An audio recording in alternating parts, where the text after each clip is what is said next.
জন্য একটা নির্দিষ্ট সময় পর পর রক্তচাপ মাপাটাই বুদ্ধিমানের কাজ। ক্লান্তি অবসান লাগবে, সামান্য একটু পরিশ্রম করলেই ক্লান্তি লাগবে এবং তার কোনো কোনো ক্ষেত্রে বুক ধরফর করতে পারে এবং কোনো কোনো ক্ষেত্রে তার এই হাত পা অবশ অবশ দুর্বল দুর্বল ভাব লাগতে পারে। বয়সজনিত কারণে প্রেশার আসতেই পারে। যার বয়স 60-70 হয়ে গেছে তার একটু সিস্টোলিক প্রেশার বাড়তেই পারে। 140 আর নিশ্চিত হবে 90। তার 90 হলে তার এটা সে মানে জাস্ট অ্যাট্রাক্ট হয়ে গেছে। আরো কথা আছে।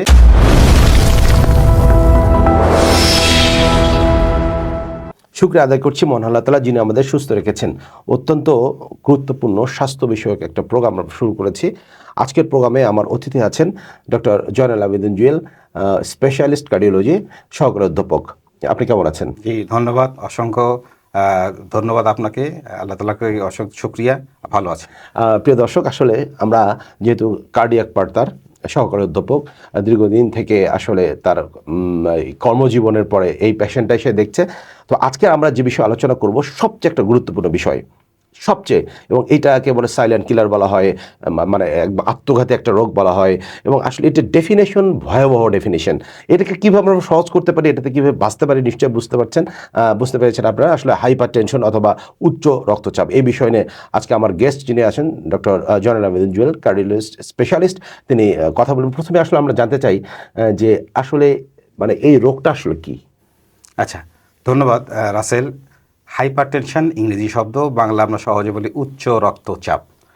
মানে হলো আমাদের রক্ত প্রবাহে যে একটা চাপ থাকতে হয়, হৃৎপিণ্ড থেকে প্রতিটা কোষে অথবা কলায় টিস্যুতে রক্ত পৌঁছানোর জন্য একটা চাপ নির্দিষ্ট রাখতে হয়, যেটা শরীর মেনটেন করে। এইটা যদি ঠিক না থাকে, আপনার হৃৎপিণ্ড থেকে কোনো রক্ত কোষে বা কলায় পৌঁছাতে পারবে না। ডেঞ্জারাস। যদি পৌঁছাতে না পারে সঠিক সময় সঠিকভাবে, তাহলে ওই কোষ বা ওই কলা আলটিমেটলি মারা যায়, টিকবে না, সে গ্রো করতে পারবে না, সে সাস্টেইন করতে পারবে না।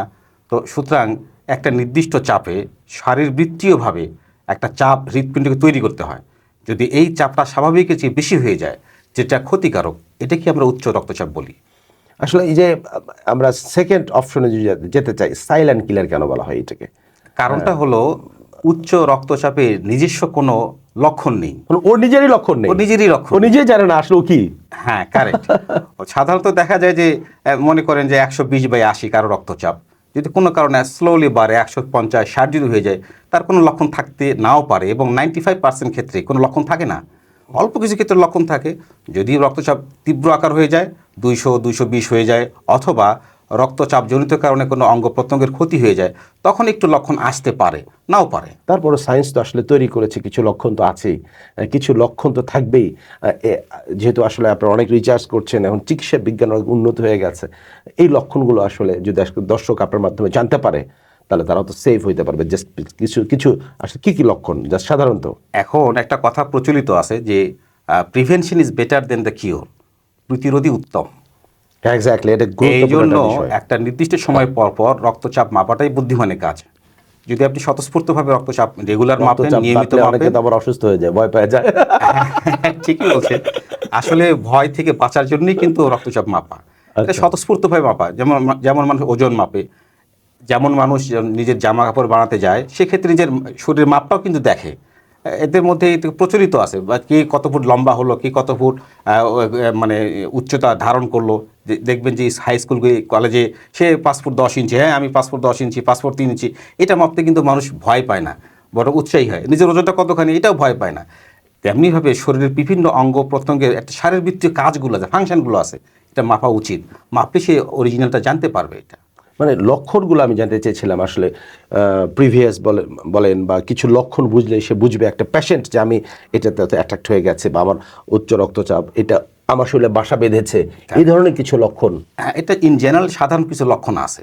যেমন সে আনইজি ফিল করবে, তার ঘুমের ডিস্টার্ব হবে, তার ঘাড় মাথা পিছনের অংশটুকু ব্যথা করবে, শরীর মানে একটু খুব ক্লান্তি অবসান লাগবে, সামান্য একটু পরিশ্রম করলেই ক্লান্তি লাগবে, এবং তার কোনো কোনো ক্ষেত্রে বুক ধরফর করতে পারে, এবং কোনো কোনো ক্ষেত্রে তার এই হাত পা অবশ দুর্বল দুর্বল ভাব লাগতে পারে। এগুলো কিন্তু নন স্পেসিফিক, বিভিন্ন রোগের কারণে হতে পারে। পিওর যে আপনার হার্ট প্রেশারের কারণেই হবে এমন কিন্তু নয়। এই এই এই এই জিনিসগুলোর থেকে বাঁচার জন্য সে কি করতে পারবে? আচ্ছা, আমরা ওইটাতে আমরা জানবো কিভাবে সে বাঁচবে, কিভাবে সে আসলে এটার থেকে সে রিলিফ পেতে পারে। বাট আসলে উচ্চ রক্তচাপ কারণে যে তার হাই প্রেশার হয়েছে, এইটাকে আপনারা কোনটাকে এখন হাই প্রেশার বলছেন? মানে এটাকে সে হাই প্রেশার তার রোগ হয়েছে, এইটাকে মানে তার উপরেরটা নিচেরটা, এটা এখন আধুনিক বিজ্ঞান কি বলতেছে? ধন্যবাদ। এখন WHO মানে বিশ্ব WHO যেটা স্বাস্থ্য বলতেছে। সংস্থা, বিশ্ব স্বাস্থ্য সংস্থা, এনারা একটা মেজারমেন্ট দিচ্ছেন। এগুলো যেন সারা বিশ্বে বিভিন্ন অথরিটি আছে, যেরকম আমেরিকান অথরিটি আছে, কানাডিয়ান অথরিটি আছে, ইউরোপিয়ান অথরিটি আছে, অস্ট্রেলিয়ান আছে, এবং ইন্ডিয়ান অথরিটি আছে। বাংলাদেশে যদিও এইভাবে অথরিটি এখনও গ্রো আপ হয় নাই, ডেভেলপ হয় নাই, আমরা এটা ফলো করি, কাউকে না কেউ ফলো করি।